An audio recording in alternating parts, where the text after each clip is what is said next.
США вышли из договора по противоракетной обороне. Russian President Vladimir Putin accused the U.S. and its Western allies on Tuesday of ignoring Russia's security concerns and deliberately creating a scenario designed to lure Russia into war.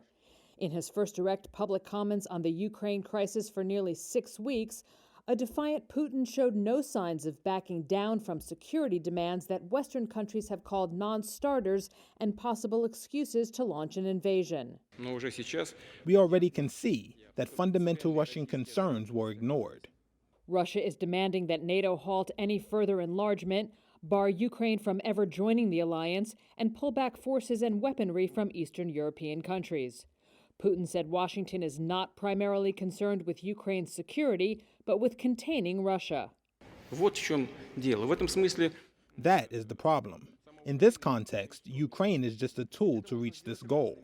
It can be reached by various means, by drawing us into a military conflict and making their European allies impose against us those tough sanctions the U.S. talks about today. Russia has massed more than 100,000 troops on the Ukrainian border, and Western countries say they fear Putin may be planning to invade.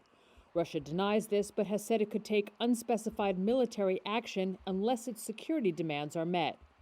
Western countries have rushed to show solidarity with Ukraine. British Prime Minister Boris Johnson on Tuesday met with Ukrainian President Volodymyr Zelensky in Kyiv and accused Putin of holding a gun to Ukraine's head to demand changes to the security architecture in Europe. He also warned that any Russian invasion would lead to a military and humanitarian disaster. And there are 200,000 men and women under arms in Ukraine. They will put up a very, very fierce and bloody resistance. And I think that parents, mothers in Russia should reflect on that fact, and I hope very much that